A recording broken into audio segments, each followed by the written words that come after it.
This will be a government focused on turning President-elect Trump's victory into real progress for the American people. Our team is very excited, and we cannot wait to get to work. At the same time, we recognize that the task ahead of us is enormous. If we are going to put our country back on the right track, we have got to be bold and we have to go big. This country is expecting absolutely no less. In the days and weeks ahead, we will be working very closely with the President-elect and his transition team to lay out our ambitious path for 2017. That team, of course, is led by Vice President-elect Mike Pence, and it includes several of our own members. So we're working hand in glove from the start.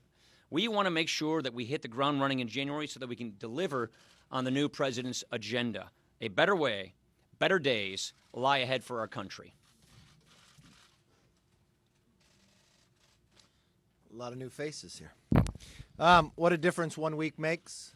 And in doing so, as the Speaker talked about, we were working very closely with President-elect Trump and Vice President-elect Mike Pence. And part of that is how we move forward, how we accomplish the promises made, and the American public expects it to happen. Yesterday, all the committee chairs and myself sent a letter to all the government agencies requesting that no new regulations be moved forward. This is not a new request. This request actually happened when Barack Obama won. Rahm Emanuel sent the same letter. It's now time to change the tide, to get the economy moving, to get a health care plan that actually works, and get America back on the right track. We got these hats at conference today, and it's not just a great slogan, but inside the tag you see Made in the USA. There are going to be a lot more things made in the USA when this new administration comes in. You know, we've been talking to President-elect Trump, to Vice President-elect Pence, and what an exciting opportunity that the American people have given us to work and go do the things that are necessary to get our country back on track. Our members are excited about this opportunity, and we're going to continue working in the weeks ahead to lay out and plan that first 100 days and then the months after that are going to be so critical to moving this country forward again, rebuilding the middle class that spoke out so loudly, and finally getting our economy and our country back on track. So it's an exciting time. We know there's a lot of work ahead, but that's why we ran for Congress, is to have a moment like this where we can go big and go bold and pass the conservative solutions that are going to get our country back on track. This opportunity that the people have entrusted with us to advocate and to lead on their behalf is truly humbling. But it isn't a time for victory laps or to pat ourselves on the back. It's a time to turn this victory into real progress for the American people. It's the time to think big, to reimagine this government, and to return the people's voice to the center of it. Because there's too many people all across this country that feel like they're doing all the right things. They're working hard. They're paying the bills. They're trying to pay their mortgage every month, and they're still falling behind. Obamacare is making health care too expensive. The VA isn't listening. Government is regulating jobs out of their lives. Our unified Republican government will take these frustrations we're hearing and work together with President-elect Trump to change the status quo. We've got bold, specific agenda items that will make a difference in people's lives, and it will address some of the biggest challenges of our time. Now, I believe each plank in the Better Way agenda is very important. But this election reminded me that at the end of the day, Article 1 of our Constitution is what protects the people's voice in our government, and it's our role, it's our mission to restore that voice.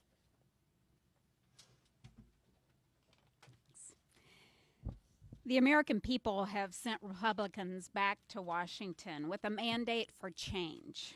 We have a government united together with the purpose of bringing common sense principles back to our nation's capital.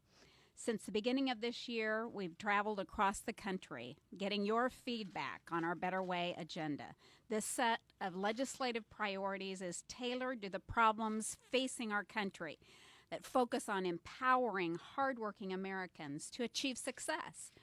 Foremost among our priorities will bring be bringing balance back to our broken tax code by building a simpler, fairer, flatter code, building a code that advantages all Americans, not just the well-connected, a code that drives investment and job creation right here in America, a code that gets America growing through good old-fashioned private sector investment. It's clear that Kansans and the American people are ready for a change. With their voice as our guide, we are ready to work as a unified government to help build an opportunity economy for all Americans. Questions? You urge people to judge the president-elect by the decisions he's already made. What about the Bannon decision? What does this say about the Trump administration, and how do you respond to the serious concerns and fears about bringing Steve Bannon into the White House? Look, I would just simply say that the president is going to be judged on his results. This is a person who helped him win an incredible victory, an incredible campaign. The president's going to be judged on the results of this administration. That's why we're very eager to get up and running, to help him with his transition, to get up and running, and then to make progress on the mandate that has just been given to us by the American people. So we're confident about moving forward. We're confident about the transition, and we're very, very excited about getting to work for the American people. When will you move on a fiscal 17 budget resolution, and how could that affect the appropriations process in the White House? Those are decisions that are being made with the transition team. None of those decisions have been made yet. We are now sitting down with the Trump administration in waiting, along with our colleagues, to come up with our game plan for lame duck, and also to come up with our game plan for 2017. It's very exciting. We've got a lot of work to do, and we're having constant conversations about how to do that, but we haven't made any of those specific decisions yet. Manu. Mr. Speaker, the president-elect has signaled that he was going to use his adult children as his advisors in his administration. Do you have any concerns about them potentially getting security clearances, number one? And two, should Trump take any steps to ensure there are no conflicts of interest between them running Look, businesses and I'll let the transition team comment about those things. We're focused on doing our job right here in Congress. I would say, look at this. Donald Trump is a multi-billionaire, successful businessman who has been so successful because he's surrounded himself with good people. He is a man who has made great successes, created tens of thousands of jobs, because he gets good advice from good people who are around him in his life. What's wrong with that? That's a good thing. We're going to focus on doing our job here in Congress. He's going to focus on populating his administration, and we're going to do everything we can to help him be as successful as he's going to be, and which I think he's going to be a very successful president. We have an exciting agenda. We have a transition team that we're working with, and we're very excited about getting to work for the American people. Juan. Mr. Speaker, Steve Bannon has personally come after you. His publication has tried to unseat you in your primary. He's written about your children in the past, or his publication has written about your children and questioned your school decisions. He's mocked your Catholicism. Do you think at any point he's crossed? I'm not worrying about it. I'm not looking backwards. I'm looking forward. I'm looking to the future, and I'm looking forward to how we make this work for the American people, how we help President-elect Trump be the most successful president in our lifetimes, how we make good on the promises and get this country going again. Look, you've heard me say this so many times. 70% of the people in this nation think America is going down the wrong path. They now just said, get on a better way, get on a better path. That's our job. Our job is not to look backwards. Our job is to look forward, make President-elect Trump as successful as possible, help him with the transition so we can make good on our commitment to the American people to fix this country's big problems. Casey. You built your career on reforming entitlements, a lot of conservative ideas. Donald Trump just won on a platform that in many ways is not terribly conservative. Are you prepared to lead a charge on those ideas? Look, we're excited about, we're on the same page with our president-elect. I talk with Donald Trump virtually every single day. I spoke with Mike Pence this morning.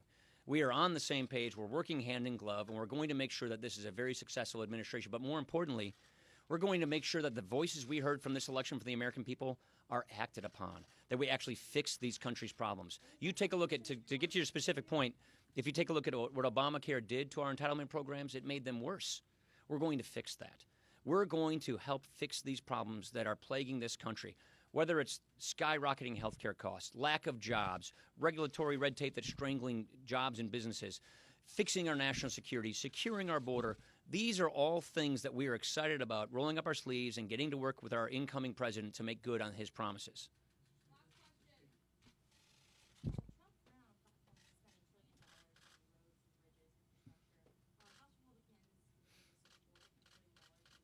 We're going to work on all of these things in the transition. Just as I asked the question about budget reconciliation, budget processes, these are things that we're working on with the transition. So it's going to take time to figure out exactly what bill comes where and how it all adds up, but that's what the congressional process is all about. The point is, Donald Trump wants jobs. I've talked to Donald so many times just this week, which is let's make sure we get people back to work. Let's make sure we get this economy growing. Let's take all this uncertainty out of the economy that's plaguing it and get people back to work. This is something we share. This is something we're excited about working on with Donald Trump. And that is why I'm very confident that we're going to have a unified government that works hand in glove with this administration to make good on the commitments and to get people back to work and fix this country's problems. Thank you very much. Appreciate it.